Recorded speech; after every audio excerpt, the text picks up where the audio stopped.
allow us to begin this interaction this evening of your time with the entitlement, patterns, and meaning. Patterns and meaning.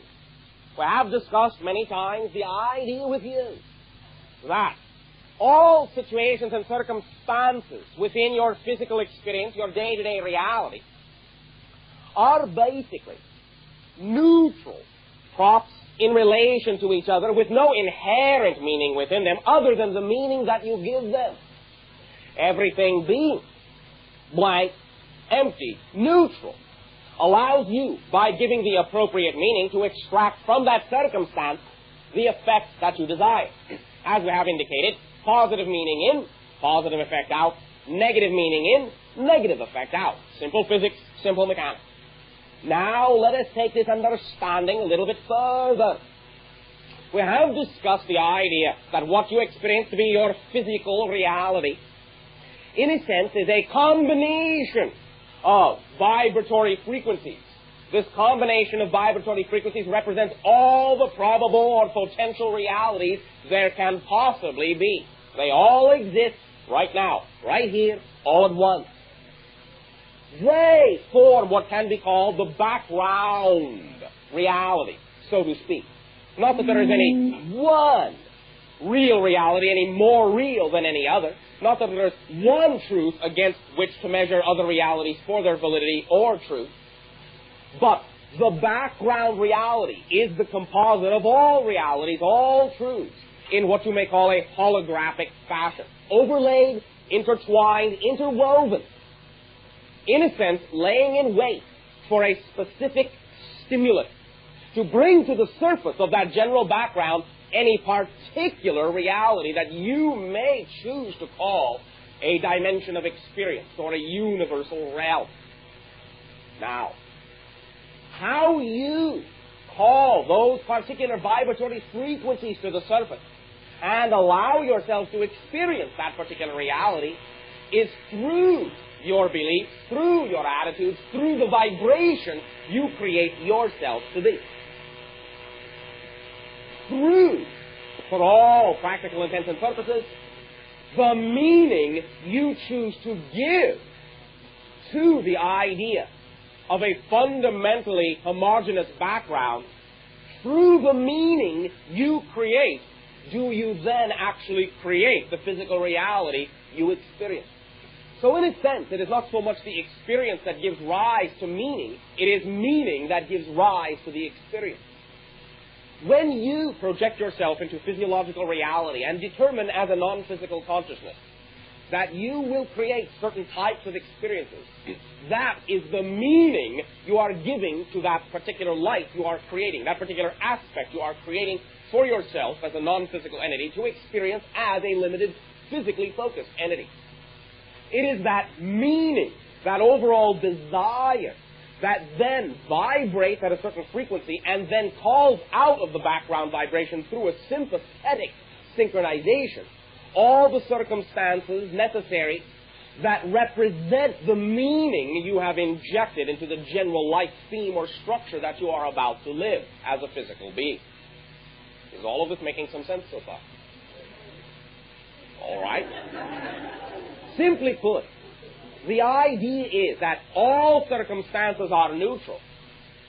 The meaning you choose to believe, the meaning you choose to create in life, about your life, is what generates the particular types of circumstances you experience to reinforce and reflect and represent the meaning you are creating. Giving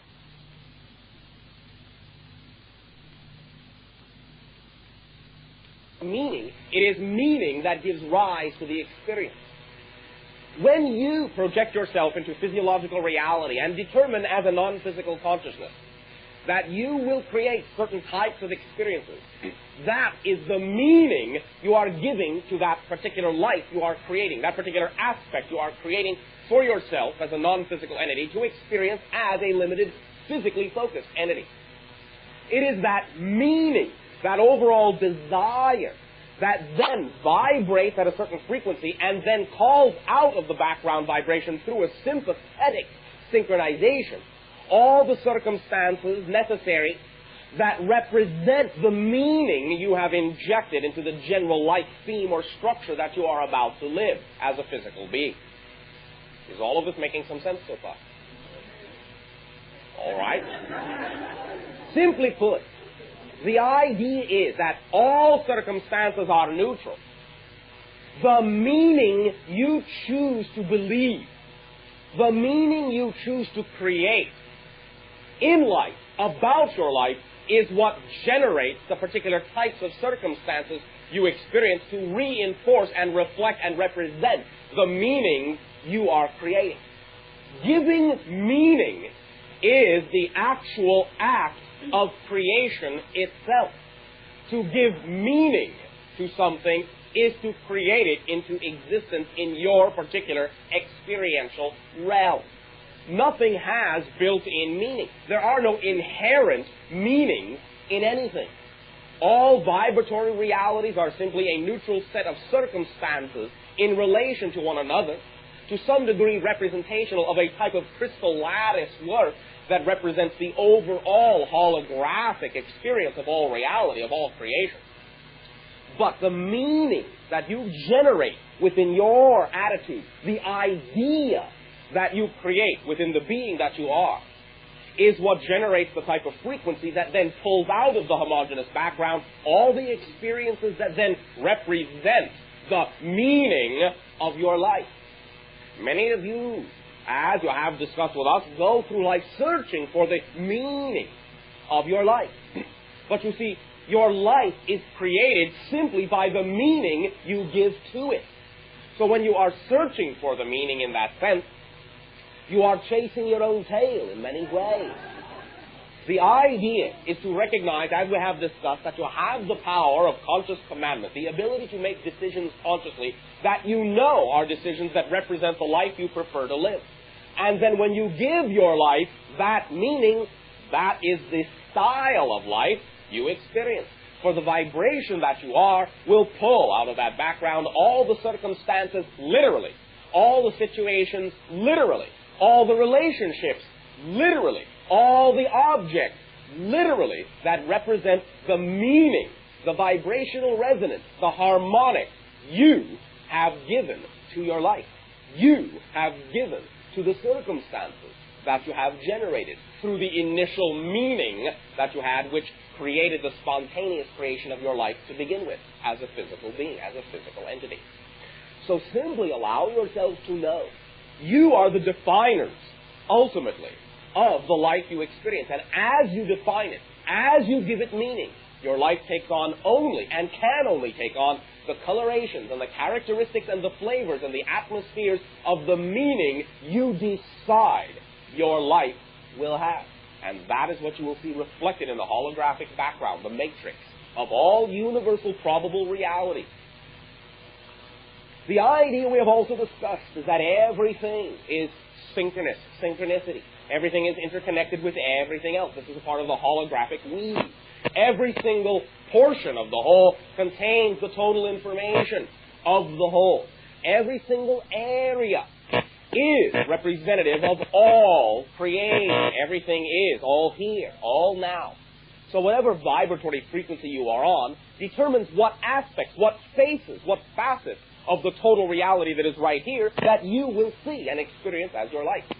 So the way to generate most easily the particular vibratory frequency of the life you prefer is to give your life the meaning you prefer to give it, and to cease to assume that the situations that occur in your life intrinsically come with a meaning that you may not like. There is no reason to play victim in this. There is no reason to assume that you are assigned a meaning in life and that you have to stick with that idea, that you have to live that out, even if it is a struggle, even if it is a suffering. When you decide what meaning your life has in that sense, what your life is to be represented by, what attitudes, what actions, what preferences, what knowledge, what applications you decide are pertinent to who you are, you give your life the meaning that it can then take its clue from and pattern itself after. Looking for the meaning in the events as they occur, in a sense, is after the fact. Give your life the meaning you prefer to give it, and it will conform in all aspects to the meaning you have decided it shall have. You all understand? Oh, thank you very much. At this timing, allow us once again to extend to each and every one of you our utmost appreciation and joy in your willingness to interact with us, in your willingness to function as ambassadors to your civilization and allowing me to function as an ambassador from our respective civilizations and the association of worlds. And in return for the gift of your sharing, I ask you simply now, how may I serve you? Good evening, Bashar. And to you. I've had two dreams that I would like to share with you. All right. One very recently and one several months ago. And the reason that they are foremost in my mind is that the same symbol was given to me in each of them. All right. I created the symbol in each of them. Yes. That symbol being?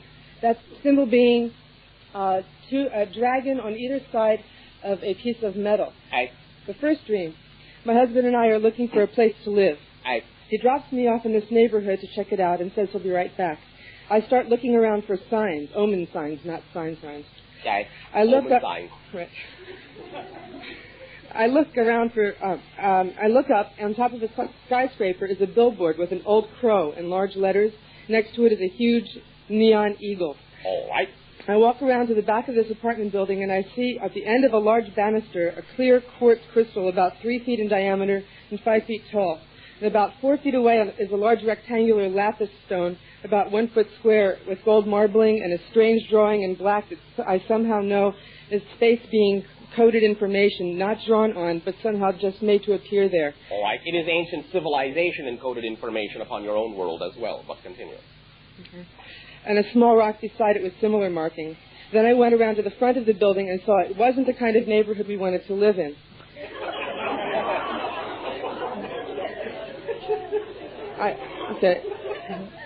I woke up and went back to sleep, and in the dream, a crystal ball with a dragon carved in bas-relief wrapping around it. I'm cautioned not to buy it because it's machine-made and not handmade. All right. Then I'm in an apartment, and the person there has a crystal ball with dragon that he says is hand-carved. When he shows it to me and then leaves the room, it becomes a silver sheet of metal with the dragon carved on one side, and the other side is half etched and half drawn. When I wet my finger and smear it across the top, the drawing is erased, and then some integrity with regards to the artist comes into play there. That's the first dream. All right. Okay. The second dream happened recently when I was on the mountaintop. I programmed myself to have a lucid dream, and it actually did happen. Oh, my. What a surprise. In the dream, I found a ring that was silver, that was a dragon that would wrap around the finger that it was on. It was kind of materialized and dropped onto a carpet, and I recognized it to belong to my stepdaughter, even though it hadn't before, and I gave it to her. In the hallway, I was running away from some danger. I don't remember what that was, and I felt as though I were running through molasses. I couldn't get any momentum. And then I said to myself, I'm dreaming this, and I can create this any way I want to. And at that, I moved effortlessly and created a door. I stepped through out of the danger. On the other side of the door, I was given a work of art sculpted in a blue-black metal, which is 2 magnificent dragons on either side of a flat rectangular piece of this metal. Nice. And I felt a sense of wonder and joy at this. And so that it appeared twice, I'm wondering what it means. Oh, thank you. Always give me the fun part. Allow us to determine the idea of a very ancient energy, a very ancient knowledge, which is usually symbolized by the dragon, and specifically because of the metal, you are also speaking and referring about an ancient technology that you are very familiar with, or let us say were and are becoming familiar with again. Very ancient, old Orion energy within you. And what you are seeing is, to some degree, a pantheon of a time frame from your very beginnings upon your incarnations of Earth up through certain ages unto the revelations unto yourself of the balance of the polarities of the positive and negative energies, allowing you to know you control your own destiny, that you create your own destiny, and that it is becoming less and less complex, and you are regaining your own power in that way.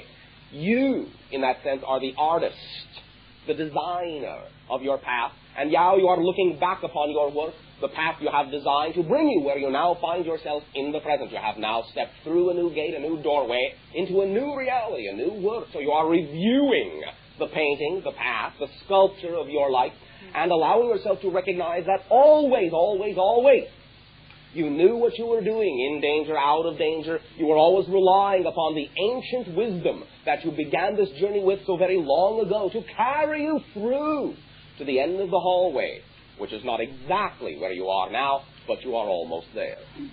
You follow me? Yes, I do. Does this assist you? It sure does. Thank you very much. Oh, thank you very much for reclaiming your own ancient wisdom and recognizing your own inner life. Sharing. Hello, Bashar. And to you. It's wonderful to talk to you again. And to you. I have a couple questions. The first one is about something that's started happening to my body. It started first when I was here only talking with you, and it's been happening to me more and more in meditation and now just sitting around. Right. Define. When I'm sitting quietly, my body will start to move back and forth, sometimes quickly and sometimes slowly. And then from time to time I'll get surges of energy. Yes. These are all typical symptoms of many different things going on with many of you now. You have your own understanding of this, do you not? Your own intuition? Just that it's some kind of a vibration. Some kind of a vibration, all right. Yeah. The some kind of a vibration is simply an expansion and increase in your own awareness, your own energy. You are gathering more and more of yourself together. You are now aware that you are more than you used to think you were. And you are sensing more of your own energy, more of your connection to universal energy, and now are feeling and interpreting these energies through your body in cycles, in rhythm. You are beginning to recognize that everything is energy. Everything is frequency. Everything is energy vibrating at a particular frequency. And when you change and expand the idea of yourself, you will change your frequency. You will uplift it. You will accelerate it in different directions.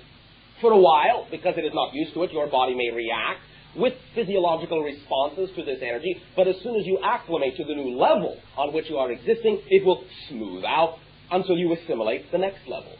You follow me?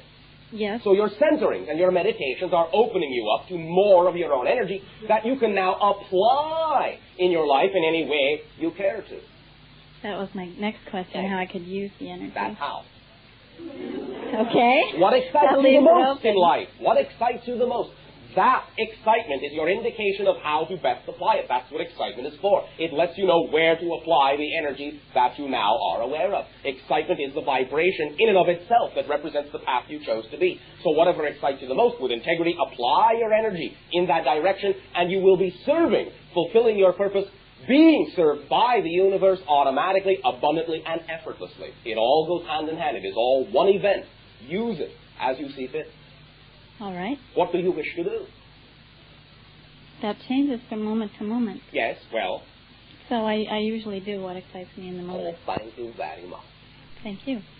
One problem that I am having. Well, yes. I've heard a couple of other people ask you about this since March 15th during the workshop. I've been experiencing some incredible mood swings. Yes, I'm either very unhappy or very happy. Many of you want to begin to integrate that energy because you are not used to exploring such wide-ranging aspects of your polarities, will begin to do so. You know it is safe, and that's why you are swinging like a pendulum, getting all that you can out of the exploration of who and what you are. You are going to the very ends, into the very depths of all the different aspects of your persona and personality, so that you will make sure you gather all of yourself together and will not leave yourself hanging at some remote destination on either side of your emotional being. As soon as you begin to apply and center and acclimate and accelerate a little bit further, the giant swings will, instead of going this way, begin to accelerate, and as they accelerate, it will propel you forward in a more linear direction. You follow me? Yes, I thought it would have started to do that by now, though. It is. It is. Again, simply recognize that if you are sitting around watching for it, waiting for it to happen, then you may have a much longer period of observation. The more you do with it, the faster it will acclimate and balance and center within you. Thank you. Oh, thank you very much. One more quick question. Right. Time's up. Can I have a little more time? Yeah, I think so. Thank you. I'm wondering if there's anything you can tell me that will help me with the disharmony I'm experiencing with my brother. Disharmony? Yes. What are you learning about yourself in this interaction? That I don't want to be the way he is. All right. Are you? No. All right. Is there some way that you can be of service to this individual? Well, I'm not sure. I tried, no, I am myself, yes, all right. I express my integrity with him. And your unconditional love? Absolutely. Unconditional? Well, it's getting there. It's getting there. All right. Do not worry about the disharmony. In expressing unconditional love, you can allow yourself to recognize that the individual may be working through certain ideas and lovingly trusting that you can be used as a reflection, as a mirror, to allow that individual to see what they need to see, to integrate within themselves the things they need to integrate. Mm-hmm. Can you allow yourself to be this for him? Well, I haven't yet. Do you feel that his energy is disruptive to you? Well, I allow him to knock me off center when we interact, and it's very disturbing. Why do you allow that? I guess I'm just now learning that I don't have to. Oh, very good. Now you see the balancing act coming full circle. You have someone who is allowing you to learn what it is like to be centered and balanced, so that you cannot, in a very short time, find yourself anymore falling off from one side to another. If you carry with you the image that you are walking a tightrope, it is very easy to fall off on either side and explore the wide range of polarities you say you have been exploring. When you allow yourself to know that the rope is very wide, you cannot fall off. You will always be on center. You follow me? Yes. This individual, to some degree, represents some of your ingrained beliefs that the balance point between the polarities you are experiencing is a very narrow and knife edge-like phenomenon, when in fact it can be a very wide plane. You follow me? Mm-hmm. Does that assist you? Yes, it does. Once you know you are stable as who you are, then no one, no matter how you allow them to influence you or move you or interact with them, will ever find it possible to push you anywhere near the edge of the center. For you, there is no edge. There is only the center. Ah, that's wonderful. And that will also allow the polarities you are exploring to balance and blend within you. Is there anything else I can do to help him? Only be yourself. Thank you very much. Trust your instinct. And remember, you can force nothing on anyone. Yes, I know. Thank you very much. Have a dream conversation with the individual, as you may have already attempted to do. You have had a few. Allow yourself to know that there can be much soothing and understanding and awakening and awareness in the dream conversations that will allow you to, in your terms, awaken into your physical reality with a new insight, a refreshed understanding of how to approach instinctively that individual rather than approach them analytically. You follow me? Yes. An instinctive, natural approach, one such as what you call your tree that bends in the wind, may be of best benefit for that individual.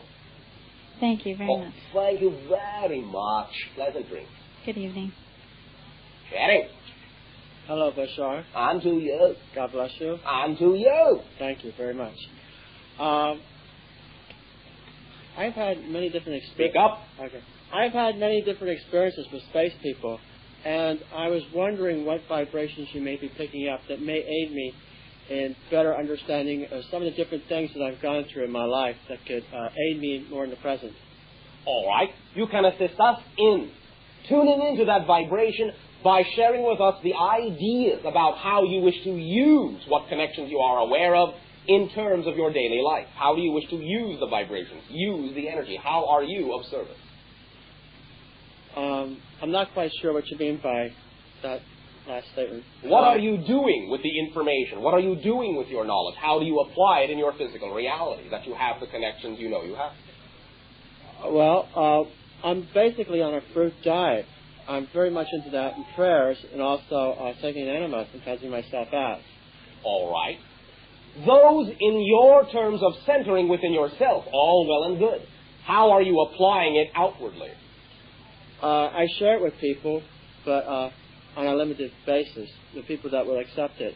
All right, of course. Always you will only attract the individuals who will be able to utilize some of that information. Is there some other thing you wish to do with this energy or information that you feel at this time you are not doing?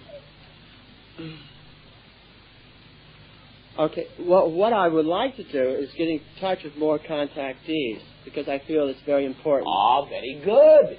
I also felt... what is stopping you?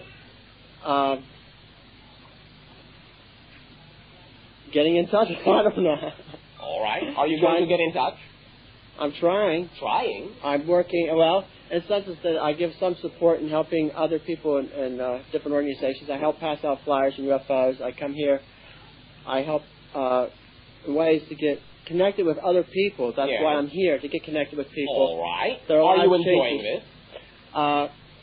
Yes, I am. Yes, it's a little different. I've also had some, I feel very heavy connections with Soltech and technologies that I have that flow through my mind. All right. But I don't have the schooling background. But you can attract the individuals that do. Okay, yes, you're right, and I felt that way too. Yes. But those people have not come into my space yet. Perhaps you simply have not announced it enough yet. I see. What would you suggest? Well, you have already done some of that right now. Okay. And there perhaps are individuals this evening of your time who can, if not make direct connections with you, refer you to individuals who may be more interested. That is one way. The idea is to simply make yourself obvious in that sense as to who and what you're all about, so that you veritably radiate the idea that excites you the most, and that will automatically attract the individuals necessary. Do you think that that is something difficult to do, to attract the individuals that have the things you lack, so that you can supply to them the things they lack? No, but it hasn't happened. All right. How have you seen it happening? Or have you seen it as difficult?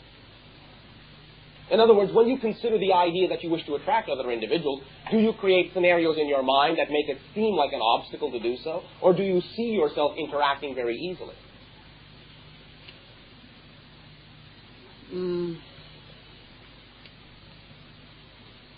I reached out, and other people that were contactees reached me. Yes. And I reached another terminal, but the terminal, in the end, just absorbed information and then said I was useless. Useless? Yes. Useless? No use at all. Yes. But in a sense that they just wanted information. That was it. Okay. What's so useless about that? I don't find anything useless at all about that. Yes. I can see what they're doing. All right. But you are implying that you wish to attract individuals of a specific nature to aid and assist you in the manifestation of certain ideas, yes? Right. All right. Can you picture this happening? Yes. Easily? Yes. Does it excite you to see that happening? Oh, yes, it does. All right. Yes, I can get real stirred up about things, but then all right. after I'm all stirred up, I don't continue on. Or why not? Something else comes up. Something else? I guess. I don't really know. It's just... All right. Well, I can get excited about something, and I can start out with it. Yeah. And then it just doesn't manifest. It doesn't continue on. It doesn't come into a reality or something. All right. Allow yourself to recognize, one of the things we have discussed with many of you is that you have upon your world an assumption. This basic assumption that you have been taught is that if it doesn't manifest in the way you think it should, you think the process has stopped. Rather than assuming that the next thing that excites you is a part of the ongoing process, you assume that if it changes, that means it has stopped. It hasn't. It is simply that everything will always transform into what is most representative of the path of least resistance. And you may not always have conscious analytical awareness of what that might be. So if you know you have initiated a certain vibratory energy, a certain excitement, and you see it progressing in a certain way, and then all of a sudden it changes, why give it the meaning that it has stopped? Why not give it the meaning that it is still going, but in another mode? In the mode perhaps necessary to attract you to the individuals you originally wanted to attract in the first place, but who were not likely to be attracted by the original way you were doing it. You follow me? Yes, I do. Allow yourself to begin to look at life as a continuing series of the energy you have initiated, but changing its form, chameleon-like, over and over and over again to make all the connections to the different vibrations you say you want to connect into. It has to transform into a different frequency in order to be attractive to different individuals who think differently than you. You follow me? Yes, I do. Is this assisting you so far? Yes, it is. All right. It is a completely different viewpoint, a completely different outlook, and one that can have a profound difference upon the way you allow yourself to know that your life is manifesting what you want, but it is only the assumption that it stops, only the assumption that it is interrupted, that creates the interruption you experience. Allow yourself to know that if you truly trust that what you are doing is representative of who you are and who you chose to be in this life, then no matter how it changes, no matter in what way the excitement continues, the fact that the excitement continues is the sign that the whole idea is still continuing. Not necessarily in a way that you have been taught to think it must, but in the way that it needs to represent the path of least resistance to get you where you are going. Because you cannot have a conscious analytical awareness of all the probable paths it could take to get you where you want to go. So don't even try. Let yourself trust that how it does take its course, even if it appears to have nothing at all to do with the course it started out on, if the excitement is still there, it is the excitement that lets you know water is still in the river, no matter how many tributaries it may take to get to the ocean. You follow me? Yes, I do. Excitement still is the representation of the flow. So you still know the river is flowing. Follow it. Go down the channel it leads you on. That represents the quickest path to the sea. If you think, oh, no, I can't go this way, that is not how I was going before, but you still sense that the excitement is there, that the water is flowing, you are the one imposing the dam in the river. Allow yourself to go with it, no matter how it meanders. The way it meanders is representative of the path you chose to be, and the meandering is necessary in order to arrive at your destination in the quickest possible way. You follow me? A little bit. Yes, I am. All right. We are simply saying the same thing in many different ways. I'd just like to ask you, I'm very much into this fruit diet. Do you sense that maybe I'll be coming to a peak or a plateau on it that will give me more free time?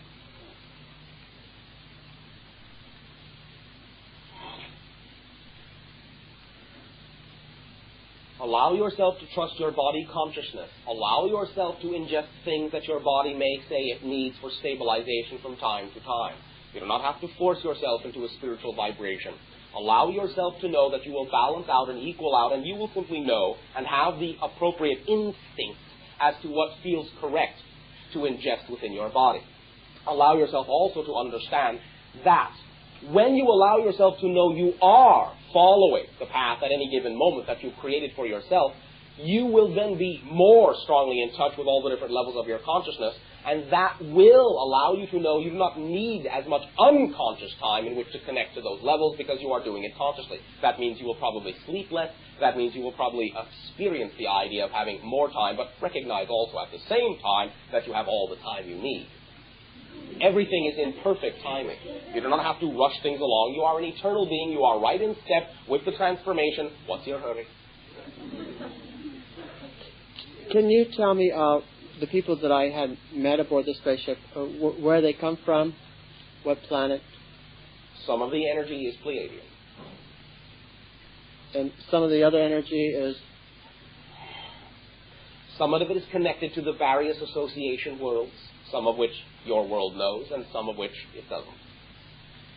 For now, allow us, rather than labeling, to simply allow you to feel the energy rather than differentiate between civilizations that consider themselves at one with all the other civilizations that they interact with. For now, consider it an association energy. the energy of the association of all worlds that are interacting with yours. You have met many representatives in that way in your dream state. But let it all be one for now. Thank you very much, Bashar. Well, thank you very much. God bless you. Live life. Hello, Bashar. And to you. A lot of exciting changes All right. taking place. Let the other individuals hear your excitement. Well, one of the main changes, after the workshop, I shared some very long dreams with you. Yes. And this experience of my dreams has changed completely. They're all like little flashes. All right. And little flashes of dream. yeah, and it's hard to put them all together. Why must you? I guess that's not necessary. But What do these flashes represent to you? The moment that they happen. insights? Yes, connections. Flash matrix. You are bridging. You are allowing yourself to come to a collective revelation. You are aligning your entire synaptic structure within your brain. True insight. Yeah, there's Holographic vision. a lot These of- things propel you, allow you to use the energy in whatever way you wish. You do not have to necessarily allow there to be a linear bridge or a link between them.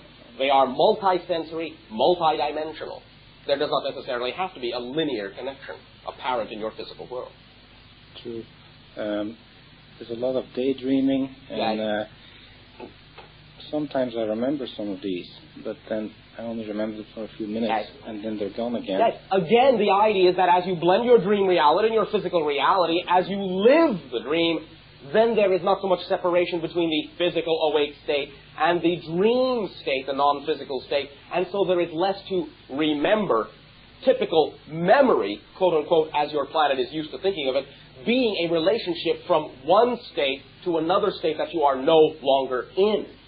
So if you allow yourself to recognize that memory is creation in the moment, and that you are living that dream, then it's nothing to remember because you are still in it. You are living it. It is not a flashback, it is a flash now. Yeah. Is there a purpose in the fact that these are no longer stories? These are so that They are highly compressed representations of the information or the definition that you are at the moment you have the spark. It allows you to know that at that moment you are simply aligned and you are, quote-unquote, kicking yourself or igniting yourself, if you will, to transcend or step up to another level of operation. You follow me? I probably have to listen to the tape. Perhaps a recognition that you do not need to analyze it, but again, the exactly. idea is to live it, live it, live it. In the living of all you experience, all the idea, all the understanding, and all of the meaning will come out in the actions that you perform. Instantly. You will understand it by doing it, by moving with the spontaneous feeling. Let me give this analogy as we shared with some individuals in your society earlier this day of your time. You recognize there are circumstances in your reality from time to time where you see individuals, because of the circumstances around them, simply leap into spontaneous action and do something. And after it's done, they say, I didn't know I could do that. I just all of a sudden knew there was nothing else to do, so I did it. And there it is. Every moment of your life can be lived that way. Really. Every single moment. So those flashes are, for you, a representation of the beginning of living your life that way every single moment. One continuous flash. Those flashes are, for you, a representation of the beginning of living your life that way every single moment. One continuous flash of revelation and action. Poetry in motion. So it is not so much that it will allow itself to resolve into a linear story. It is, in and of itself, the energy of your living, the energy of your action. And anything you need to know to understand will come out in the doing of what the energy allows you to feel. You are all about. Yeah, I think one particular insight today had that message in a way. I saw quickly a face of Aristotle looking very young. All right. And cheerful. Okay. But he had his right eye removed. All right. I was wondering, somehow I felt I knew what it meant, and then I started to analyze, and then I lost it, and I guess I was doing exactly what it was. The removal of the right eye of the symbol you call Aristotle represents now that as you look through the left eye, you are using the right brain, more creativity, less analysis. Right. Okay. Follow That's what I felt it meant to. Then trust it. Yeah. You know what you are doing, and you understand the meaning that you give to these symbols, and you understand why they generate in your life. Go with it. Yeah, I'm glad you confirmed that. And I have one more question. I was sort of excited. Sort of excited. All right. I was excited about the idea of taking a class in channeling. All right. You go right ahead. Have a good time. No, but that's not I mean, I feel like going right ahead, but could you share a little bit about the kind of entity I would be channeling? Nope. Except to say, recognize the whole point is to channel you, not someone else. Higher self? If you wish to call it that, yes. But the idea is to act like the higher self in physical terms, and that means you will be channeling the higher self. Was there an agreement about a particular entity? No comment. We are not going to lay down a plan for you. Yeah, I understand there's no right or wrong in it. Move with the flow. Move with the flow. Move with the flow. Got the message. Thank you very much. Thank you, Bashar. Have a wonderful time. I believe you will. Sherry! How you doing, Bashar? Perfect, and you? Very well, thank you. Well, thank you. Well, I was going to ask you tonight about a painful back I've been having. All right. But the last week I've been thinking a lot about conscious choice, like you went over tonight. So I think I kind of answers things. I've been working with it a lot, and it feels a lot better. All right. But anyway, what I do want to ask you about is that I've been having a lot of night sweats. Okay. And I really haven't been able to come up with anything. What are you releasing? Probably a lot of things. Such as? Boy, where do you want to start? Anywhere you wish. Every place is the beginning. I've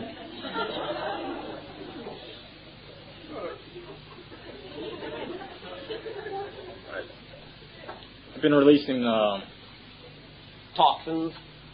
Yeah. All right. Toxins, but why have they been building up so much if that's one of the things? There are many ideas within your physiological system that have been inherently, quote-unquote, locked into your body for many years. Uh-huh. When you arrive at certain levels, many things that have been in your body for years will come out. Mm-hmm. It is not necessarily that they are there because of things you have been doing recently. Mm-hmm. I mean, it's been like the last 3 years this has been happening. Okay. And, some of the things you are releasing in those sweats have been in your body for 10 years. Some of them have been there since birth. So it's a very positive thing. I think so.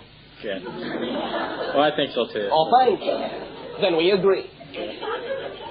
But so just go with it, or?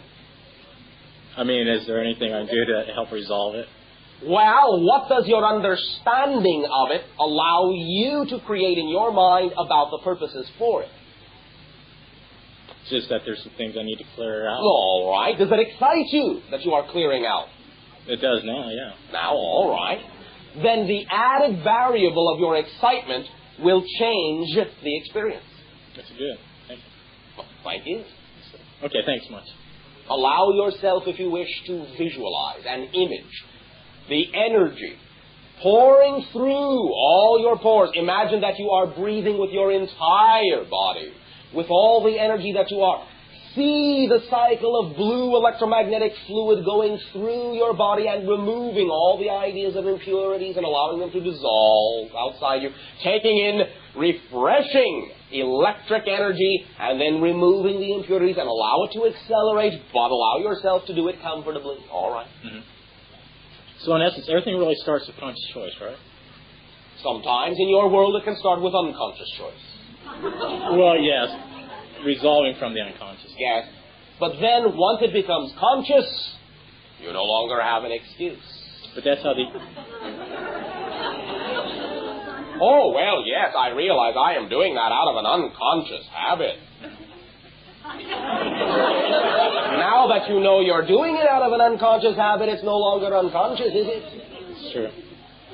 So the idea is to know that when you have recognized that, you are in control. Mm-hmm. Direct it as you prefer to. I will. Give it the meaning, as we have discussed, that you prefer to.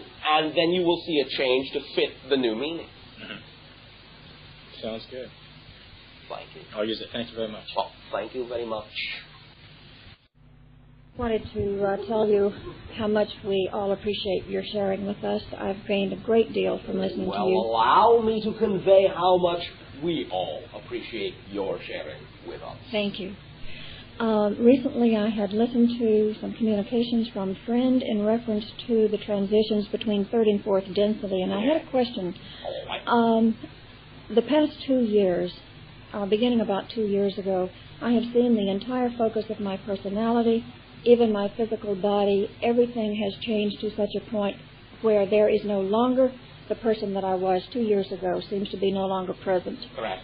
I am very curious as to what has happened to that personality. Has it moved into a parallel reality? If you wish and to look at it an that aspect way. of myself has moved on into fourth, and I have became. You I'm can just look curious. at it in any number of ways, each of which is a mathematical, arbitrary point of view. Neither of them are any less correct than any other way to look at it. It is all real. You can look at it that way. You can say that the old persona has dissolved back into the homogeneous background matrix and in a sense lies in potentia rather than in realization. There are many ways to look at it. Again, each of which is correct. Because the whole idea of how you can do that to begin with means that you already exist in every single point of view there is to exist within. That you are all points of view. And where you decide and when you decide to look from and how you decide to look will determine the idea of the persona that you are. What happens to the persona you no longer are is a matter of how you choose to define it to feel comfortable with the idea. All of them are true. All the definitions are correct. Since you have created the persona out of your imagination to begin with. Okay. Does that help? Yes, it does. Thank you very much. Oh, thank you very much. And yes, the idea of parallel existence is also correct. Sure. Hi, Bashar. Hi. This is my first time up here, so I'm really excited to talk with you. This is my first time too. Being that I am never the same persona the next moment of time either. Just like you. Thanks. I wanted to talk about myself. Oh, all right. Go right ahead. I have rheumatoid arthritis. All right. And I've had it since 1982, 1983. All right. And proud of that, yes? I'm proud of that. No, right. not really. But when I first had it, I found the idea that I create my own reality. I mean, I found the realization that I had created an illness for myself to be a real burden. All right. Now I'm coming to understand that this is a real opportunity for transformation for me. And I have no desire to spend the rest of my life in pain and ill. So I wanted to discuss this with you from two perspectives. One, from a real mundane physical perspective. I wanted to talk to you about that. And then two, from the transformational aspect of it. All right, both are exciting. Okay. From the physical point of view, what I'm doing, I'm seeing a regular AMA doctor. I'm on some heavy-duty medications, and they do have some potential serious side effects. This concerns me. All right.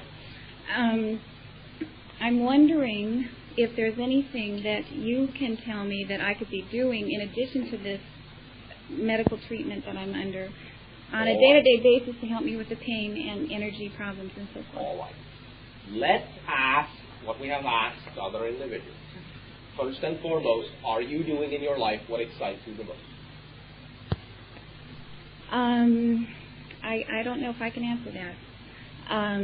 Why not? Well, I'm doing lots of different things. What's exciting me right now is this. Yes, this is really exciting me. Why? Because in my heart it just means so much to me. Why? Why? Gee, I haven't thought about that, and I'm really not sure. Go right ahead. I'll wait. Think about it. Okay. The possibilities. Yeah. The realization that I create my own reality, that we all create this together, that we're all one. Yeah.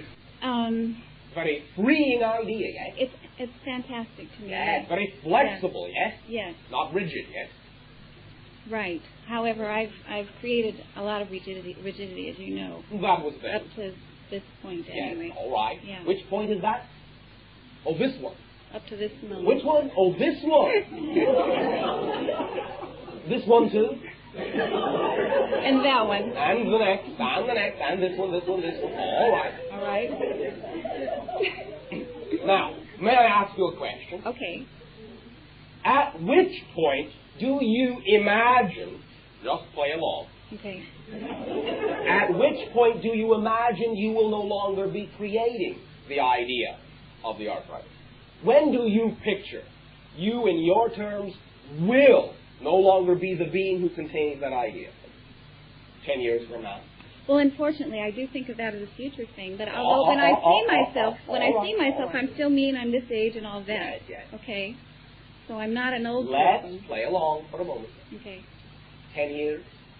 Is it, in your terms, gone? God, I hope not. Is it gone in 10 years? Oh. Can you see yourself yes, in 10 years? Yes. You know beyond a shadow of a doubt that in 10 years you will not have this. Is that true? Yes, I believe that. 5 years? Yes. 4? Yes. 1? All right, here comes the hesitation. Now, this is a very appropriate tool, what we call examining your threshold of believability. Mm-hmm. This lets you know what kind of patterns you are setting up at this particular moment, and in all reality can give you a very good idea of how long you will create it to take to alleviate that particular situation. In the very next moment, that can change. We are not saying that just because in one moment you say, well, I'm not sure about a year, that in the very next moment you can say, well, yes, 6 months, no problem. Mm-hmm. The idea, however, puts you squarely in touch with what your threshold of believability is. For when the hesitation starts, you go, 10 years, no problem. 5 years, absolutely. A year, then you begin to come right up against what you truly believe is possible for you. Mm-hmm. And that lets you know, right at that moment, how long it will likely take if you change nothing from that moment. However, fortunately for you, the realization in and of itself makes a change in the energy. Mm-hmm. You follow me? Wonderful, yeah. So, in 10 years, absolutely no problem, mm-hmm. correct? Right. 5 years. Right. 1 year. Right. All right. 6 months. Give me tomorrow. That's up to you. Okay. That's up to you. Again, this demands absolute honesty with yourself. Mm-hmm. Absolute honesty. All right, all well and good. I can say, well, tomorrow mm-hmm. will it be gone? You can say, absolutely. Mm-hmm. But if you don't really believe it, it will not absolutely be gone. What I'm wondering about is, consciously, of course, I desire to be well. And what I'm wondering is if there isn't some unconscious stuff that I'm not aware of. All right, yes, in a sense. However, once again, if you have an idea within you that there is some unconscious stuff that you're not aware about, that may be allowing you to have the experience you are having, then you are beginning to be consciously aware of its existence. And that means it is no longer unconscious. You do not necessarily have to absolutely always know all the specific details about what may be unconsciously creating your reality to allow yourself to begin to replace it with a vision of a reality you prefer. Okay. You follow? Yeah. You can simply allow it to automatically be replaced by creating the reality you prefer. And this is what we are assisting you to get in touch with. For now, by examining your threshold of believability, you now are beginning to gain some concrete and conscious awareness of what you really believe is truly possible for you and within what kind of time frame it is possible. Okay. So that you, in creating the vision of yourself as a healthy, whole individual, will know that that vision is an honest one, absolutely representative of the beliefs you really have, and that you are not just playing a game with yourself by saying, yes, I see myself tomorrow being healthy, but I don't believe it. Right. Yeah. But yes, I see myself in 5 years absolutely being healthy, and yes, I believe that. So if you're going to create a vision of yourself in perfect health, create it to be the vision of the 5 year, hence that you absolutely believe, beyond a shadow of a doubt, is a healthy you. And once you get in touch with that, just having done that will accelerate that you towards you from the future, so that bit by bit, at a more accelerated pace, you now can become that you, and you will not have to wait 5 years. Okay. You follow me? Yes. Also, one other trick we have talked about before, in terms of manipulating the idea of time, manipulating the idea of the past, and to create the past and the future from the present, not the other way around, is to create within you an energy that represents the following idea. Okay. Each and any of you can use this if it appeals to you. If you have in your threshold of believability now an idea, well, yes, I believe this has to take, say 6 months for it to alleviate itself, then send the energy 6 months ago. So that you will have had the intervening 6 months, and it can change overnight, since you will have taken the necessary 6 months you believe is necessary. So that you will have had the intervening 6 months, and it can change overnight, since you will have taken the necessary 6 months you believe is necessary by initiating it 6 months ago. You follow me? Yeah. So you would do that through a visualization. Absolutely. Absolutely. Time is completely flexible, and many times the simple realization that is so may actually bring about the change, unlock you completely. Are you feeling a little warmth within you? Now, yeah. Yes. Allow yourself to recognize that you are now centering. You are beginning to feel your signature vibration. And the more you center into the idealized blueprint state of who you know yourself to be, the less likely that state will be able to contain a definition of any type of dis-ease. You follow? Yes. So feel that vibration. All right. Get excited about it. Know that you are in control and can be from many different directions all at once. Okay. Time is your plaything. All right. So you've really answered my question in the transformational aspect of it. Okay. What I'm wondering about, just in the meantime, while I am working with all these ideas, if there's any day-to-day thing. I heard you recommend a tea for somebody last week, or I'm wondering if there's anything that might just help me in the meantime, physically. Do you know of what you may call the form either lodestone or hematite? I'm not familiar with it, but I can. Individuals that are present this night of your time can acquaint you with some of this idea. It can, in certain doses, have a balancing, grounding, strong magnetic effect within you to help align some of the magnetic currents in your body, which can then alleviate some of what you may call the arthritic buildup. Are you talking about actually ingesting? No. Holding exterior and doing a centering meditation. You do not need very much time. Also, to some degree, copper is very conductive and conducive to alleviating some of the electrical paths that create the vibration you know as arthritis as well. Just a little bit, just experiment a little bit with this idea. Do not have to get, as you say, heavy duty. You are the switch anyway. These are only triggers. And for you, they can be very strong triggers. Have no expectations. Explore in an open, childlike way. With a childlike flexibility rather than the rigor of what you normally associate with old age.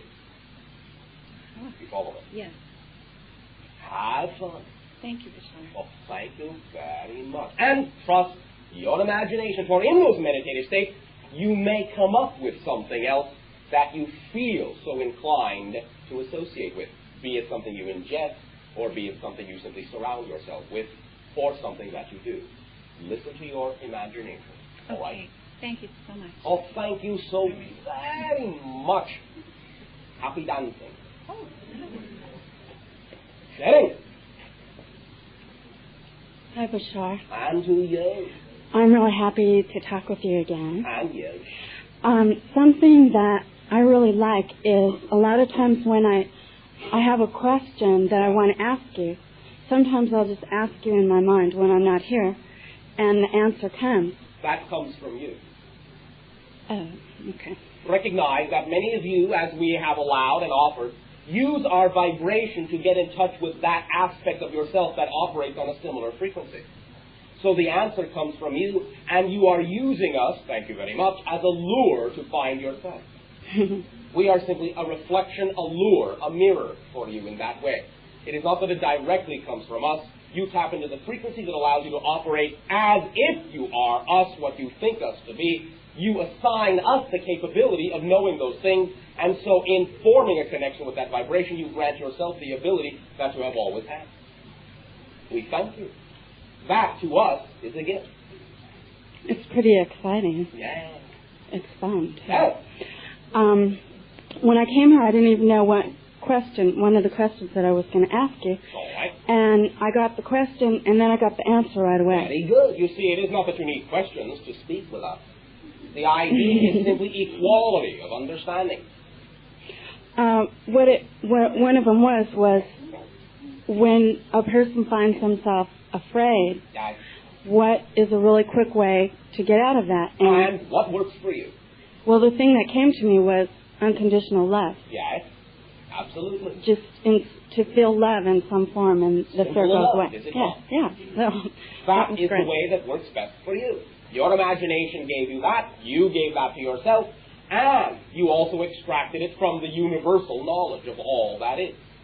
That is how it works for you. Other individuals may get other answers, and each and every other answer is correct for that individual, and each answer is representative of the vibrational frequency that individual is operating upon.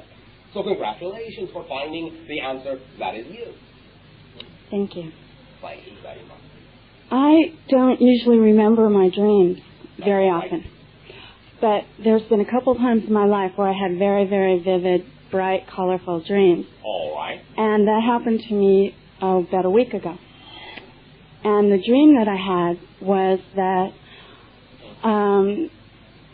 what it seemed like was the day that a lot of different spaceships came to the Earth, and everyone was aware of it. It was like time stood still, and all these people were in a big circle. People on the Earth were in a big circle, and everyone knew that it was real. And it just seemed incredibly real to me. I felt like I was there. Yeah.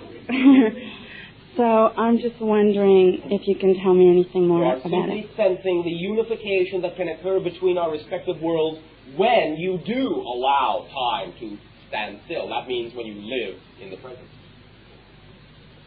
Understand, it is no accident in your classical terminology that one of what you call your media plays, your film, referred to as Day the Earth Stood Still, that involves your interaction of your planet with our worlds, has that entitlement. For as you have just perceived, it refers to the idea that when you allow everything to be in the moment, and when you are at perfect peace, standing still, is when the whole universe opens up before you, and you don't have to go anywhere to find it. It's all right here. And that day is now. That is, quote-unquote, coming. Well, that goes along with what I was just thinking of. I feel like things that I've been wanting to create for a long time are just manifesting so fast. Yes, you are living the dream, and that's why many times you don't have to have a conscious recollection of a dream from the sleep state, because you are still dreaming right now. You follow me? Yeah. As you blend the two realities, there is no longer any separation. Therefore, there is nothing to wake up and remember. You are still living it. You are still sleeping in that sense, not in a negative sense. You are still dreaming. And you are awake in the dream. When it becomes one thing, there's no longer a separation that necessitates the remembrance of a specific, separate experience. So many of you will find that you will seem to dream less in the classical way and dream more in the active way. By understanding that what you are experiencing right now is a dream. Literally. Literally. You are all waking up instead of sleepwalking and bumping into things. Now you are opening your eyes into the dream you prefer. You follow me? Mm-hmm. Anything else? Yeah. All right. The thing that I'm sort of having trouble with. Sort of having trouble. Oh, you're having trouble with? Is that so many great things are happening that I'm having a hard time choosing which ones to do. And there's things that have seemed really important. Should I choose this one or choose that one? Let it be obvious by all means. And if you recognize that many things are equal choices, then it doesn't really matter much which one you choose, does it? No, but it doesn't seem that way. It seems hard to... That is only because you are placing the idea that you have to make a decision about it, upon the idea. Let it be obvious. Act upon whatever excites you the most that you have the ability to act upon. The things that you don't have the ability to act upon, by acting upon the things you do, the ability to act upon everything else will come, and everything will fit into place. It is only your assumption that there isn't enough time for everything that makes it all lumped together in a way that makes it seem impossible to choose. Everything fits perfectly. Let it make itself obvious, and then you will not have to make a decision. The decision will have been made by the way it comes to you. You follow me? Yeah. Does that? Yeah. Thank you. Thank you very much. The last thing is that I also this week have had, this has been an incredibly synchronistic week. I mean, I thought it was incredibly before, but... And one of the things that kept appearing a lot to different people was about myself channeling and being also in the channeling class. And someone said to me that they had some reference to a spirit guide that wanted to speak through me. And so I was wondering about that. Well, then you said to the other person that about, I guess what I'm trying to ask is, what is the difference between channeling your higher self or a spirit guide, and also where do angels come into all this? Oh, thank you. On one level, there is no difference at all.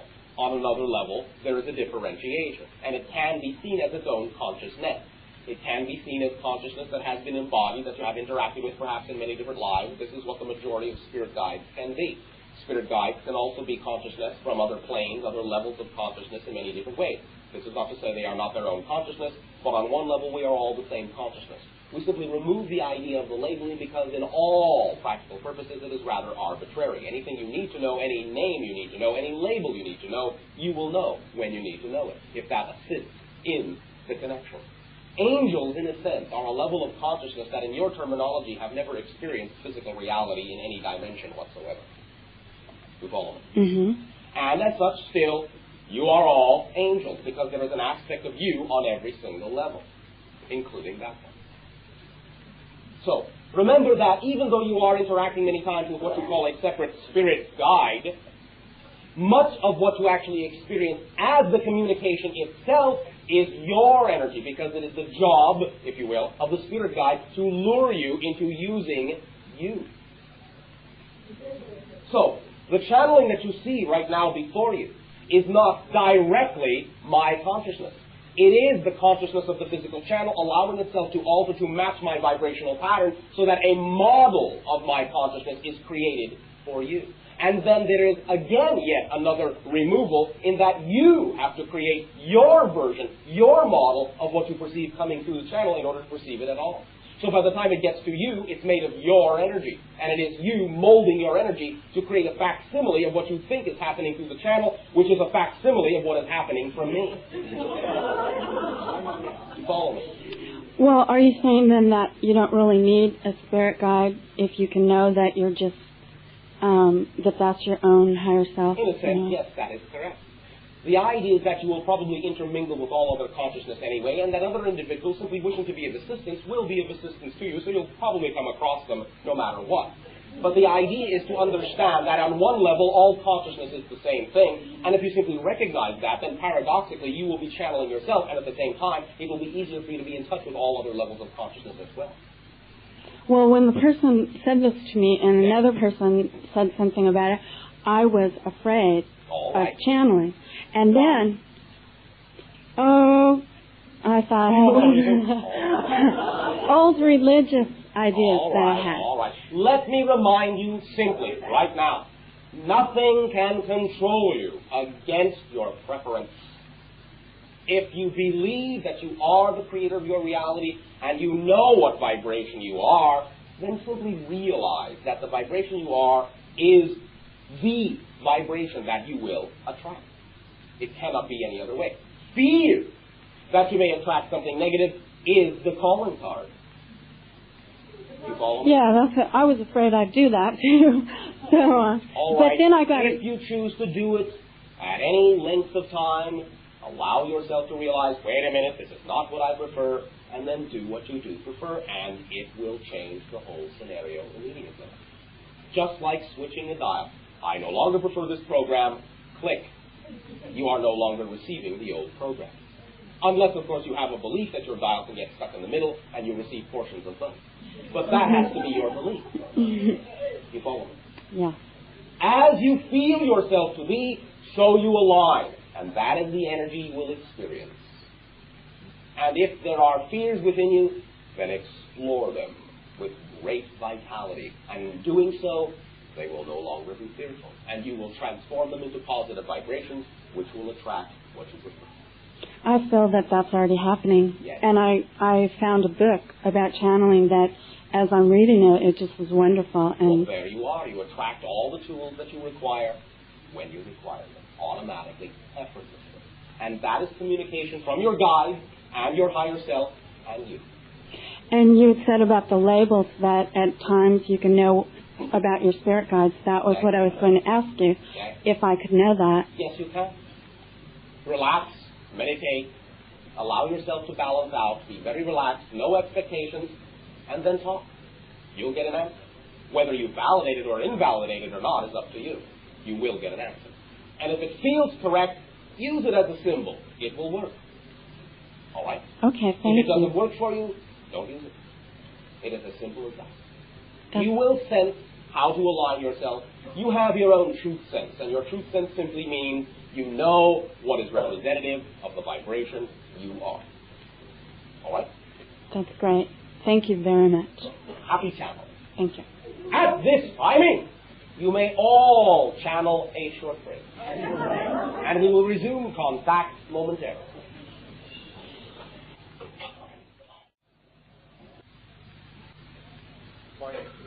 Yes, sir, continue. Hello, Bashar. And to you. Bashar, I would appreciate your perspective on the basic agreements that are between my daughters and their father.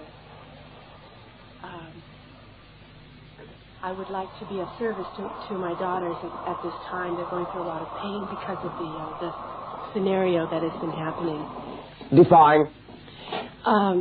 Their father left when they were 1 and 3 and disappeared from their lives except for 3 times. But all 3 times he has come into their life, gained their trust and love, and then disappeared. And this appears to be the disappearing phase of the 3rd time. They're now 14 and 16 and going through a very painful reaction to this.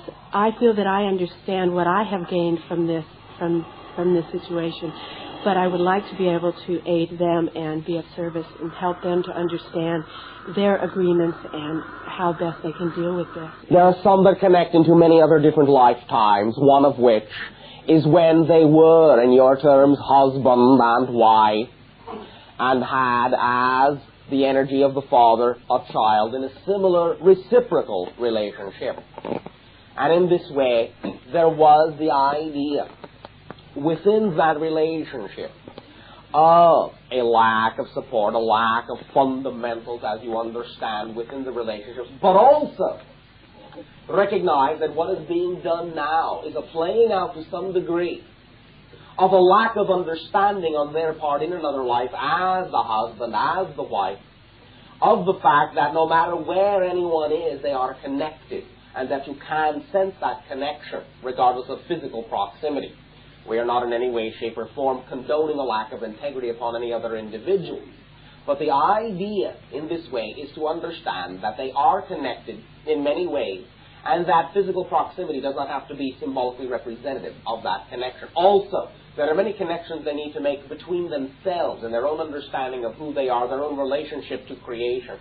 And they are being given, not that it has to be done in the way it is being done, but they are still nonetheless by agreement being given an opportunity by the individual you call the father, an opportunity to come to terms with their own self-reliance, their own stability, their own independence in that way, and an understanding that, once again, they are connected in many different ways to all individuals, and that the quote-unquote wanderings of the father can function as remote eyes, remote senses for the children in that way, so that they can, through their inner sight, through their imagination, play through, see through the eyes of the father, wherever that physical locale may be. And this, as a lure, will stretch, pull them out, pull them out, pull them out in many different ways. They have agreed to this particular type, this particular format, because in other lives they were in many ways too sheltered, too dependent in that sense. And so in this way they are being pulled out in a very polarity demonstration. So they will be forced to stretch and broaden their perspective. Now, this does not mean it has to turn into a cynicism, which is possible if they are looking at this through the typical way that your society looks at this idea. They can also understand that in very many ways they are very connected to the Father, that they are never really apart, and they can allow this experience to stretch and broaden their perceptions in many different ways, and it does not have to arrive at a particular idea you would call a cynical approach to familial relations. Is any of this making sense so far? It's making sense. It's making sense, but I don't know how to help them to understand it. All right. Define name, define age of each. Francesca, 14, Justine, 16.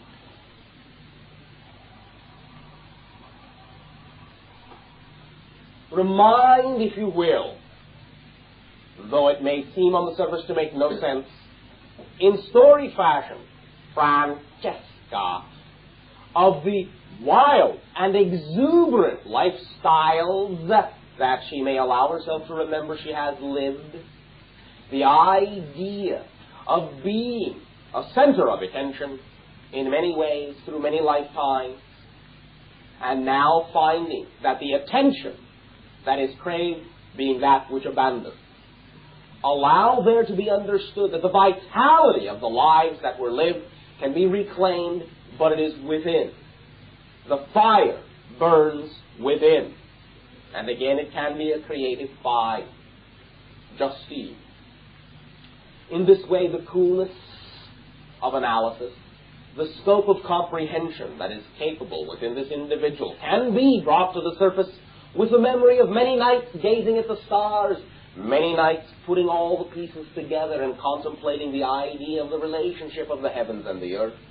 These individuals are in many ways like the fire and the water, and they balance each other out. And in combining can form, if you will, the metaphor of the steam that will allow them to expand and know that they can float ethereally, that they can cover the whole ground together by combining the understanding of their relationship, and in a sense, not in the same way, of course, as before, marrying each other, allowing the bond and the bind that exists between them to blend them together, to expand in ethereal ways, so that each can support the other, so that they can form the type of relationship between themselves and with themselves to creation that they need to, in bringing up the idea of the fiery lives and the coolness of perception that they have both had many times, by hearkening stories to them, if you will, perhaps as one way, by bringing them into scenarios and circumstances that may rekindle some of those attitudes in another way, adventures in life, experiences of meeting new individuals, particularly for Francesca. The idea of cool and serene panoramas for Justine can spark and bring within them once again a recollection and a remembrance of who they really are at their core, and can allow them the absolute confidence and assuredness of the stability of the foundation of each of the individuals that they represent. You follow along? Somewhat. I understand what you're saying, and I understand your identification of each of them. I do not yet have a handle on how to really communicate with them. They're not open in this way, such as my perception. Sometimes. Sometimes, all right. Why not simply trust your own sensing as to when that is conducive? All right. And at the same time, you can create, as a perfume, if you will, as a flower, creates an atmosphere around itself, an atmosphere within your relationship with them that would allow them to slide, to desire to slide into a relationship with you wherein they will be willing to allow you to make suggestions that they can then follow. Even though it does not have to be made in a demanding form, it will seem as if they are sliding in directions they prefer to in subtle and unobtrusive ways. Radiate the atmosphere that they simply, like magnets, allow themselves to be attracted to those particular ideas, those particular type of scenarios that will allow them to discover who they really are. Each of them is at a high time of psychic activity, and this can be stretched in many different ways and exercised, if you will, like a mental muscle. This is what they are about to learn to do, and they may give themselves, Justine, perhaps more of an opportunity through analysis or reason, Francesca perhaps more of an opportunity through actual experience in the living of the life, to expand those psychic intuitions. But there will come a time when they will have to exchange roles in many ways and share the attributes of one another so that they will allow themselves to be complete within the relationship and the mirror that they are to each other. You follow me? Yes, I do. But radiate the petals of the flowers, spread the petals around, and create there to be a conducive atmosphere, an idyllic atmosphere, in which each of them will discover the magical area, the magical kingdom within themselves. Now, one area that this may be extremely conducive is the heart energy of the planet that you call Hawaii. Each of them can find the type of scenarios and the type of areas that they may find most conducive to bringing them out. Thank you. Oh, thank you. It's up to you. One other question about Francesca. She is experiencing sporadic rashes and itches and this kind of thing. I thought it might be related to this situation, but it's nothing that I definitely know. Yes, to some degree, in a sense, it is. Some change in the environment will also aid and assist this to some degree. But it is, once again, a reaction to some degree to the apparency of abandonment and the strong fire that burns within, and the desire and need for a particular type of recognition. Thank you. Is there anything that I can do for her? She gets very angry at me because I won't take her off to the doctor. She wants to go to the doctor. They'll give her something and it'll make it go away. Is there anything that I can do to help her, because she has no openness to any other reason that this is going on?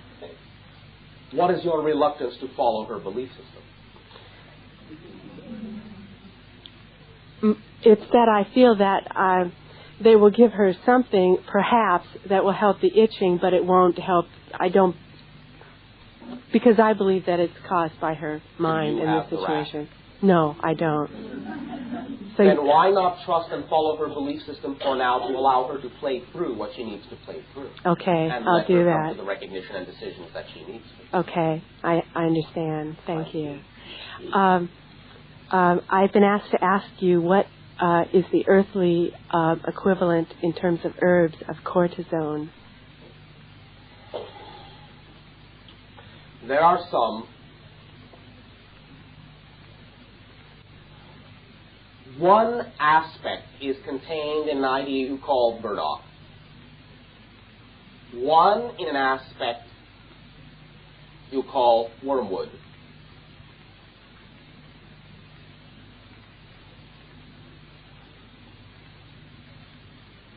Some in what you would call some Peruvian plants, name unknown within the memory of the channel. There are also many herbs that many individuals more familiar with that particular methodology will be able to assist you with within the gathering this evening of your time. But some of them in your terms, are very strong reactants. Also, you will find that anise and fennel seed can also create some of the enzymatic reactions that are desirable.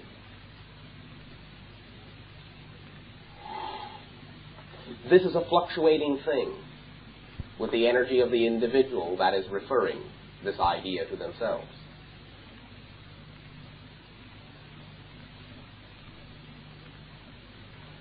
For now, the doors are closed to us. The information, therefore, by our understanding, will come through other lines. Thank you. One last question that I feel relates to my daughters and I. About 13 years ago, I had a dream, a quote dream, in which I was on a spaceship and there was a large pool with dolphins swimming in it. And I was asked if I wanted to go off with them and go to another planet and live. And I said, no, I can't. I must take care of my children. At that time, I had no understanding of the dolphin significance or anything else really about it. I'm very interested in what energy that was and why I never was given in the dream the vision of the beings who spoke to me. Was that because I was not ready to see that? You were not given the vision of the beings that spoke to you? Well, I don't believe that it was the dolphins that spoke to me. I did not see the entities that offered to take me with them.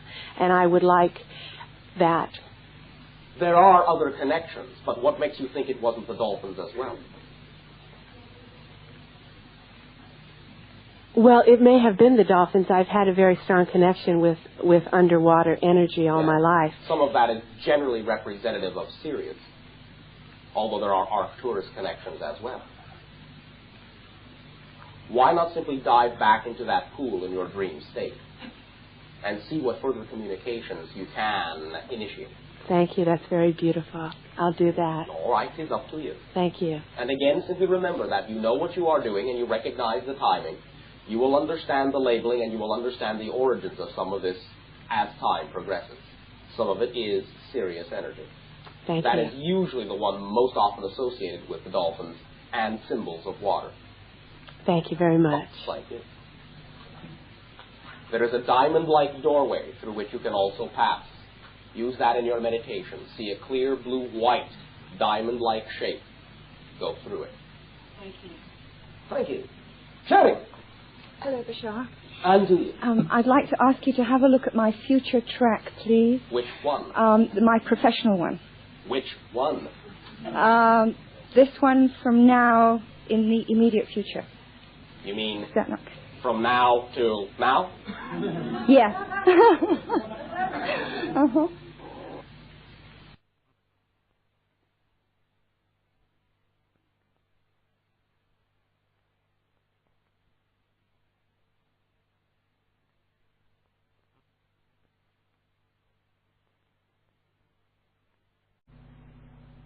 From now till now, yeah.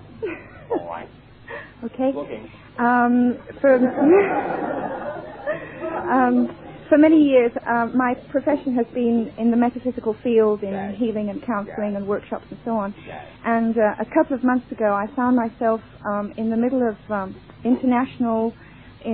international money market, big deals, and big deals, yes. Big money deals. And my question is, do you see in my future track that my work will increase in this and actually be a success, or is it not there? I mean, is it not going to be a success? Is it not going to happen? Do you see it? I did, but having invested quite a lot of money in it, and still it hasn't come to fruition the way I want it to. This is why I'm asking you the question, because I want to stop worrying about whether it's going to happen or not. Well, go ahead and stop worrying. And then maybe something can happen. Okay. I knew you'd come out with these funny remarks. Recognize that many of the funny remarks you are hearing are simple indications of the fact that you are completely in control of this idea. All it takes is examining the belief systems you have about it that will determine the outcome for you. Okay. Now, why are you excited about that idea? Because it's very exciting to think that I can become a millionaire overnight. All right. That's Is very money the exciting. only way you will allow yourself to be abundant? No. All right. No, I'm abundant in many ways, but the money abundance is certainly one aspect of abundance that I wish All right. to have. All right. And are you willing to allow it to come to you in ways other than what you might immediately expect that it should come? Yes. All right. I'm willing for it to come in any way. Are you desperate that it must come? Is this an act of desperation? Well, there are moments of desperation. All right. Why? Because of frustration, I would say, that I spend many hours and many dollars in this, and then it something falls through, and then there's frustration. Mm-hmm. All right. Are you always abundant? I am. Then why are you frustrated? Because the abundance I'm talking about my being abundant, isn't necessarily dollar abundance in my bank account. What's the difference? Well, I do see a difference. Why? Because if I go into a baker and say, I wish to give you my abundance in return for this strawberry shortcake, yes, he's not going to give it me. Why not? How do you know that? I know. You know that? I know that. Why do you know that? Why do I know that? Why would you rather not know something else? You're right. Why would I not? Mm-hmm. May I ask you a question? Yes. Are you saying it is absolutely outside of your ability to imagine that you could just simply walk into a bakery and for some reason that you don't have to know, the baker might consider just giving you something? Are you saying that's beyond your comprehension? No, because many wonderful things like that have happened. Well, but then, why insist that it must not continue that way? Now, I am just exploring many ideas with you. Mm-hmm. What we are saying in no way, shape, or form is an indication of what will or will not happen. Mm-hmm. That we cannot determine anyway. That is up to you. However, in examining many times the way you look at abundance, it can allow you to determine what it is you are doing and why you are doing it. If it is, in your estimation and imagination, highly probable that you can simply allow yourself to effortlessly attract what you need when you need it, no matter how it comes, why would you insist on having an intermediary symbol before you will allow yourself to have what you may be able to have far more easily in another way? Because I have visualized this abundance, this dollar abundance for many, many years, and it hasn't come any other way.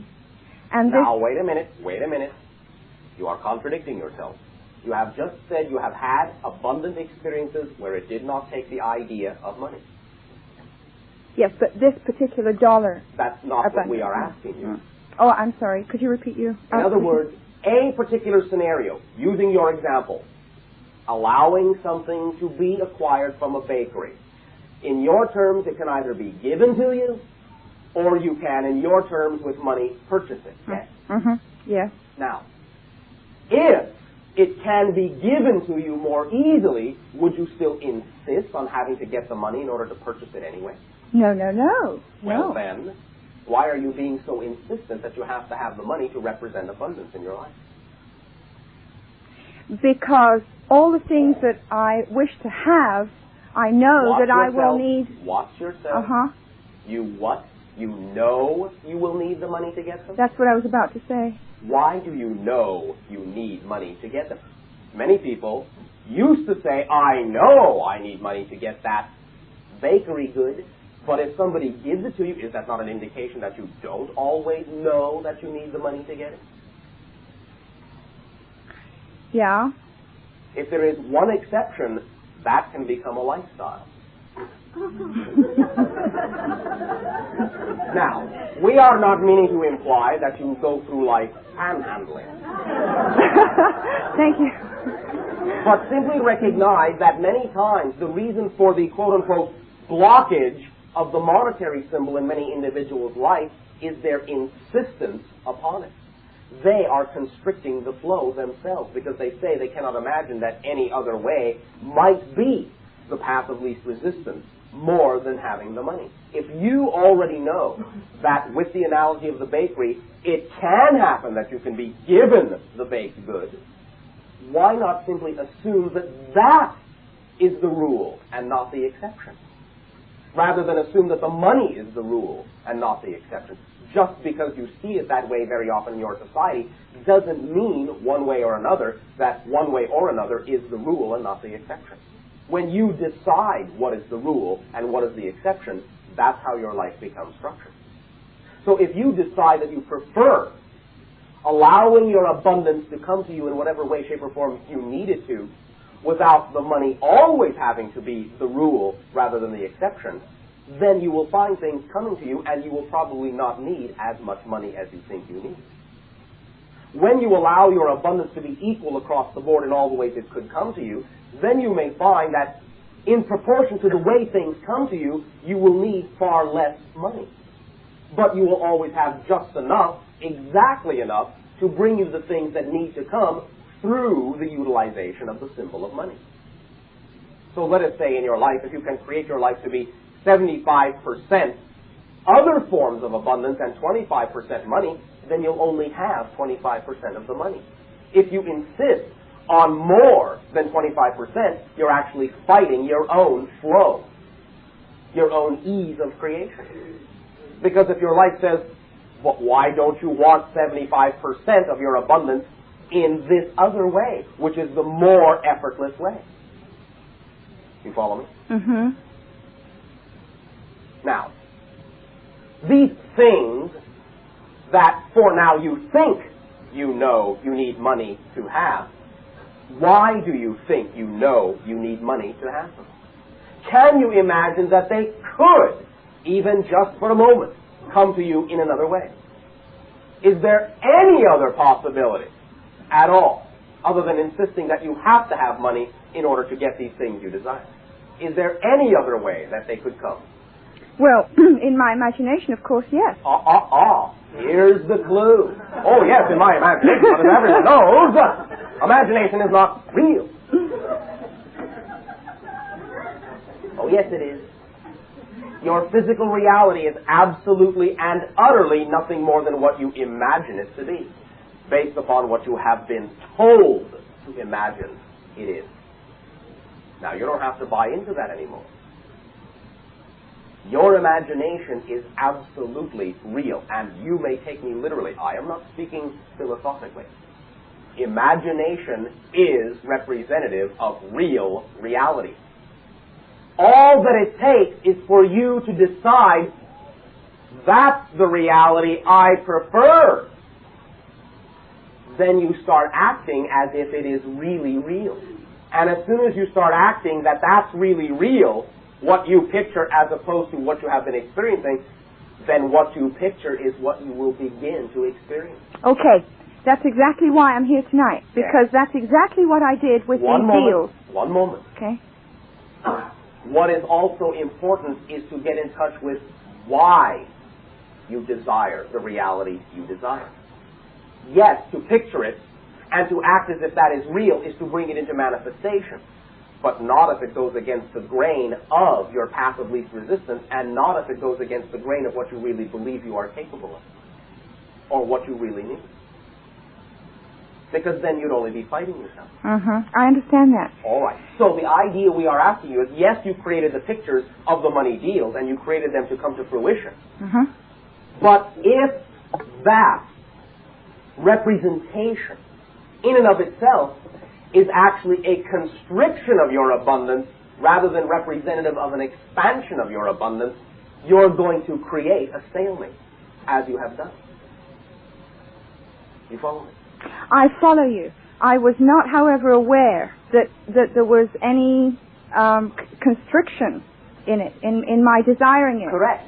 But the result that occurs, i.e., the stalemate, makes you aware that there is a constriction. That is why you can always understand that what happens in your physical reality is always an absolute 100% reflection of what is going on within you in terms of the beliefs you are examining. Okay, so there was a constriction, so then, of course, that's what manifests. Yes. Uh-huh. And the constriction can be for negative or positive reasons. Uh-huh. So it's up to you to determine the idea of why you want the scenario you have created to come to fruition. And if it is primarily because you don't believe there's any other way to get what you want, that may be the reason for the constriction, to show you, yes, there are other ways. They are quicker, they are more effortless, they are easier. Why insist on what you have pictured when your reality is showing you that that may not be the easiest path? Why fight and beat your head against the wall when all you need to do is say, it's not happening as I picture. There must be a reason, a positive reason for that.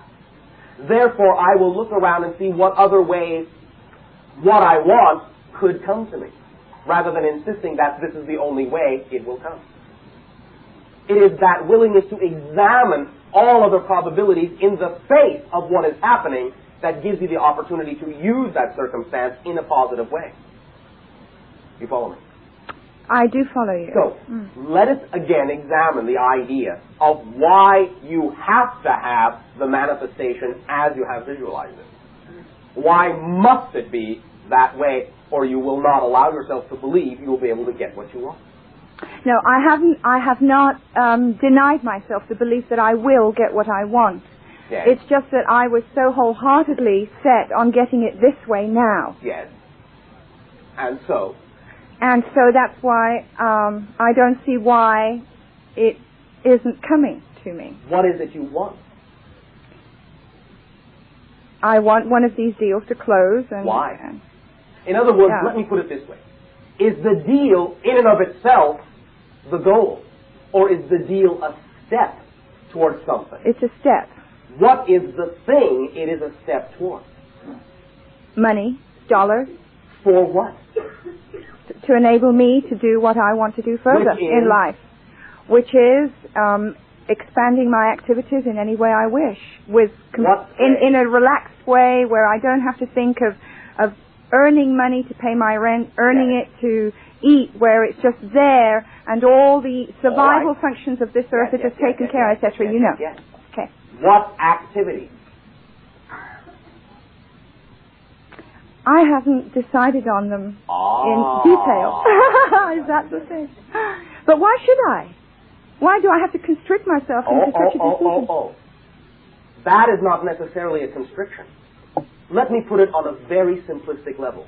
If you do not know what the money is going to let you do, why should the money come? Okay, well, I know some of it. I don't know all of it. Then name something. Okay, I want to travel all over the world. All over the world? Yes. Why? Because I would like to investigate more deeply different cultures and meet people that I know that I already know but I haven't met yet this lifetime, etc. Now you have provided us with a clue. Let me ask you a question. May I? Yes. Are you going to wait until you have the money to start acting upon whatever opportunities you could be acting upon that represent being that type of person, or are you going to act as that type of person acts now? Well, I'm waiting for the money because I think that will enable me to do it in the way I want to do it, which is your stumbling block right there. Okay. You are waiting for the money before you will be who you are. What it takes to allow the money to pour through is to start being who you are and acting upon the opportunities that present themselves in your life now. That is what will create the momentum that will bring you the money. Until you act upon what you have available to act upon now, and until you be the person you say you want to be when you have the money, then you do not create the vacuum into which the money can be pulled. You are not creating any space for the money to come in because you're not doing anything with what you have available to you yet. Okay, well, I know I could travel already. Yes, well. Anyone can travel, but with the money, I could do it in the style that I want to do it. The point. I'm missing it, right? Yes. Could you give it again, please? Yes. You are assuming that you cannot travel in the style you want to travel in. Right. Without the money. Right. That is not necessarily true. The point of the matter is, start acting like the person you want to be. Start being that person now, and you will attract whatever it is necessary to attract. You will start traveling, and you will find that you will be able to start traveling in style in certain ways, but always the style will be conducive of what it is you actually are learning within the traveling. Also recognize that you will simply attract yourself into circumstances that will probably make it more conducive for you to have the money. If you start moving now, until you start moving, you will not create the type of momentum that will bring you the money. Let me put it another way. There is no such thing truly as an individual that is more rich than any other individual. Everyone has actually just enough to be the expanded idea they are. Just enough. No one has more than they need. Now, when you start acting like a person that travels in style, you will attract a lifestyle that reflects that. Right now, you are waiting to act like that type of a person. And so the money and the lifestyle is waiting for you to take the first step. So the idea is, look around. Decide what is available for you to act upon already. If you were the person you want to be, how would you act differently than you are acting now? Act that way on whatever opportunities present themselves in the style of a person who is used to acting that way. And when you take the first step in that style, you will then be making a commitment to that lifestyle. And it will come to you. But first you must act in that style. You must have the life of that type of a person. You must be the person who has that type of a life. And act that way on everything you do. Everything you do. Because if you were that type of a person, the slightest thing in your life would be done differently than you are doing it now. You would be doing it as that type of a person does that thing. So create the picture of how you would be, and then do everything in your life, no matter what it is, like that type of a person would do it, and you will generate the radiation, the vibratory frequency of that type of a person, and you will have the lifestyle of that person. You understand? I understand what you're saying. That is not a real mechanism for you? It's real, but okay, so you go and you buy a ticket first class to go to India, and you stay in a castle and you live that lifestyle of that type of a person. You act upon the opportunities that present themselves to you at whatever level they present themselves, with all the style you can muster on that level. You fill that level up with all the style you have, and that makes room for another level of style. Until you do everything in the fullest style, you will not make room for more style to happen to you. Okay. I get it. I get the technique. Mm-hmm. You see, if you are saying, well, this incident is beneath my style, then you do not act upon it with full style. So the universe says, well, you're not acting like a person who lives that way. You are treating and reacting the situations in your life in a meager way. So here's what you get, a meager lifestyle. When you act to the fullest on everything as it presents itself, then you are creating the lifestyle of a rich person. Because a rich person does the smallest things with that kind of style. You follow me? That is the attitude. If you develop it, you will develop a life that is appropriate too. Does that make sense now? Yes, that does make sense. That does make sense. So keep it simple. Keep it simple. Yeah. So I'm still thinking. So what did I miss in? You didn't miss anything, except the idea that you are elevating certain things above other things, and the things that are in your life are worth being there, and you are creating to be unworthy. When you give them the worth that is their due, all the work in the universe will be yours. Follow me. So that's what I have to look for. What are the things that I have made unworthy in my life? Live everything in your life in the style of a person who is rich. That does not always mean, if you will actually observe rich people, that you have to spend the most on everything you do. No, I understand. All right. It is the approach, it is the attitude, it is the finesse, it is the confidence. That is what creates a person to be rich. They know they already own it, and therefore they know that what comes to them is a part of their wealth, not a part of their poverty. Thank you, Bashar, very much. Sherry. Hi, Bashar. Hi. My very first time, I'm kind of excited. Me too, once again. I'm not kind of excited, I'm very excited. Okay. Kind of breath. I'm thinking of going into a new business. All right, go right ahead. Have a good time. I love children. Yes. I was a nursery school teacher for 8 years. All right. And I studied cartoon voices. All right. And I thought what I would do is I'd dress up like little animals. All right. You know, like a little bear or a little bunny or something. All right, bear, bunny. And then plan children's parties. All right. And do it with a little bunny voice or a little bear voice. Well, you go right ahead. And it's kind of an idea because... kind of an idea? It's not kind of an idea. It is an idea. All right. It's an idea. Yes. And I'm excited about it. Yes. But I'm wondering if it will come about.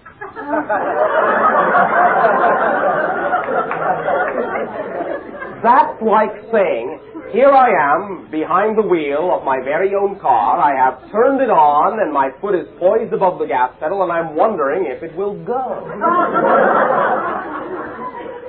What do you mean you are wondering if it will come about? You say you are excited about it. You say you know clearly what you want to do. Do it. And then it will come about, won't it? Okay. All you are missing is the trust that it will support you, which of course it will, if it represents what excites you the most. That's right. You got it. You got it. No. All right. I got it. It's that simple. Trust it. It never doesn't work. Never. Never. Because I'm excited. Because you are excited and because you are willing to trust that when something excites you, it represents what you are capable of doing in life most effortlessly and most abundantly. Advertise that fact.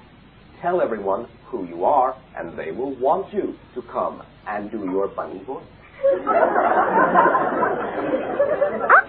I'll do it. Can I ask you another question, please? You don't have to ask if you can ask. All right. I'm starting a new business, too. And another new business that kind of like a contact, okay, to sell precious jewels. All right.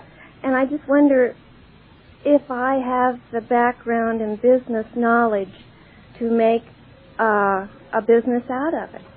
Let me put it this way. Act upon the things that excite you the most, that you know you are most capable of acting upon, and it will lure you into whatever scenario you need to gain the experience to act upon anything else that excites you. Maybe you will give a party for the child of a person who will teach you the business you need to know. Oh, yeah. Oh, yeah. All excitement is connected to all other excitement. Act upon the things that excite you that you are capable of acting upon, and that will lead you into the scenarios that give you the skills you need to act upon anything else that has ever excited you. Just like you said, all the little tributaries. They all meet in the ocean. I believe that. I really do. Thank you. Act accordingly, and you will see the results. We guarantee it. 100%. Can I ask you one other question? Okay. I've come several times. This is the first time I've ever spoken, but I've come several times, and you said one time that microwaves were good to have in the home for cooking. Now, I said that. well, no, the way you said it, wait a minute. I want to make it perfectly clear. Thank you. But I do not remember ever saying microwaves are good to have in the home.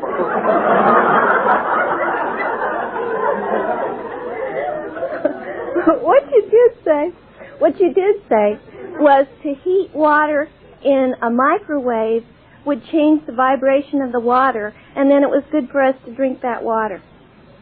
What I said was, certain microwave frequencies can alter it in beneficial ways. Many microwave frequencies will impart a certain structural change to the water that will be temporary. And then there will be no additional side effect once the microwaves are turned off. I see. Because I was thinking about getting a microwave oven.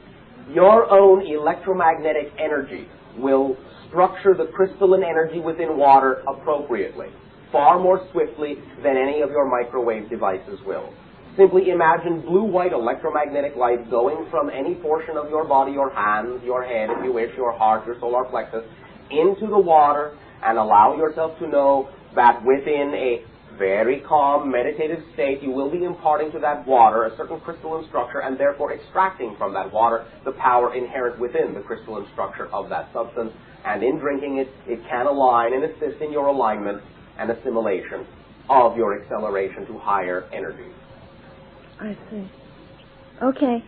Thank you, Bashar.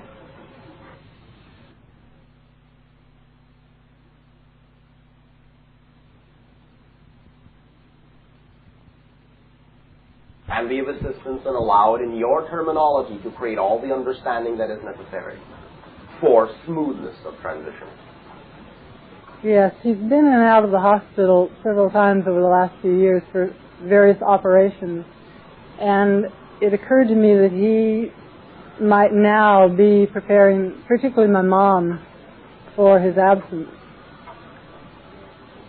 What else can you tell me about that? Do you sense this is...